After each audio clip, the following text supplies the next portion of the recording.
Share બજારમાં જ્યોતિષશાસ્ત્ર કઈ રીતે જોડાયેલું છે, કઈ રીતે કાર્ય કરે છે અને શા માટે એ જાણવું રસપ્રદ છે.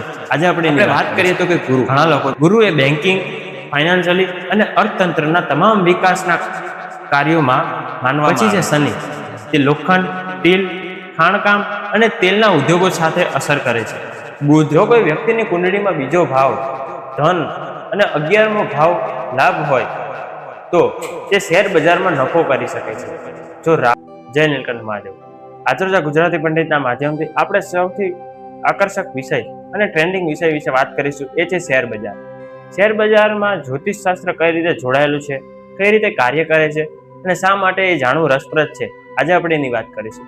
ઘણા લોકો તેને નાણાકીય જ્યોતિષ એટલે કે ફાઇનાન્શિયલી એસ્ટ્રોલોજી તરીકે પણ ઓળખે છે.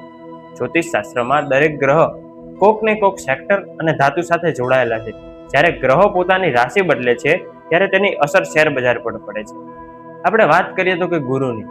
ગુરુ એ તેની બેન્કિંગ, ફાઇનાન્શિયલ અને અર્થતંત્રના વિકાસકારક માનવામાં આવે છે. પછી છે શનિ, તે લોખંડ, સ્ટીલ, ખાણકામ અને તેલના ઉદ્યોગો સાથે અસર કરે છે. બુધ એ આ ગ્રહ બુદ્ધિ અને વેપારનો છે. બજારમાં આવતી અસ્થિરતા અને ટ્રેડિંગના નિર્ણયો પર તેની સીધી અસર પડે છે. વાત કરીએ મંગળ સંરક્ષણ, ટેકનોલોજી અને સેક્ટર માટે જવાબદાર માનવામાં આવે છે.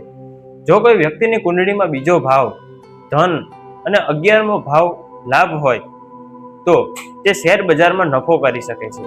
જો રાહુ કેતુની દશા ખરાબ હોય તો એ વ્યક્તિ ખોટો નિર્ણય લઈને નુકસાન કરી શકે છે. સૂર્ય મજબૂત હોય તો સરકારી કંપનીઓમાં ભાવ વધી શકે છે. બસ આવી જ રીતે તમામ માહિતી મેળવવા માટે ગુજરાતી પંડિતના સંપર્ક કરો અને ગુજરાતી પંડિતની આ ચેનલને સબસ્ક્રાઇબ કરવાનું ભૂલશો નહીં. જય નીલકંઠ.